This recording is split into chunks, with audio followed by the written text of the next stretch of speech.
of the GOP field. Joining us now for a fair and balanced debate, Deneen Borelli, fellow Project 21, and Democratic strategist Maria Cardona. Good morning to both of you. Good morning. Good morning. Deneen, what's the biggest development for the GOP field? The biggest development is, well, first of all, I think there's a huge sigh of relief coming from the Republican nominees right now because Governor Huckabee has dropped out of the race. If you think about it, he has a very popular show. He's very popular with the American people. He's a great communicator. And also, he would have the ability to raise money probably with no problem and also gain a lot of media attention. So I think there's a huge sigh of relief from those who are the Republican nominees. And this makes his field wide open right now. Maria, who benefits the most from this decision? I think the people who benefit the most right now, because I agree it does really open up the field, folks probably like Michelle Bachmann, perhaps Rick Santorum. A lot of people are talking about this really gives a big opening to Sarah Palin, should she take it, but I actually think that she's going to go the Mike Huckabee route.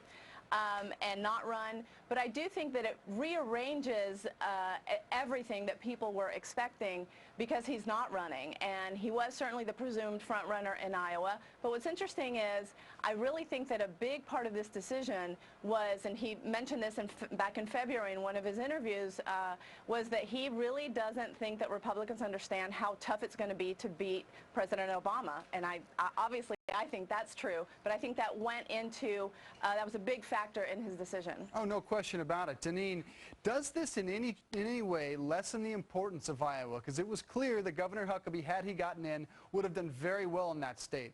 Now perhaps Mitt Romney is the favorite, and he's spent very little, if any, time in Iowa. No, maybe more resources will go towards the state of Iowa. But, you know, again, with this field being so wide open, you have to keep in mind that this election, I think, is going to be about Obama's policies. Yes, it's going to be difficult to go against him because he's a sitting president, but look at our energy costs that are through the roof. Look at unemployment that keeps going up, not down, based on his promise that it will remain at or below 8% from the stimulus plan. You know, keep in mind these policies because the American people want representative leadership.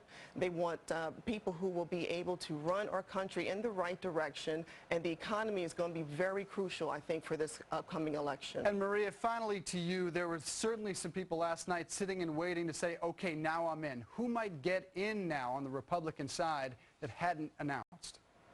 Well, you know, that's really the big question here. And one of the things that's so interesting to me is that, and I agree that this election is going to be about the economy, but if Republicans have such better ideas on how to deal with the economy, where are they? We only have right now 2 people who have actually officially announced, and neither of those, I think, frankly, can really make it even through the primary, the GOP primary.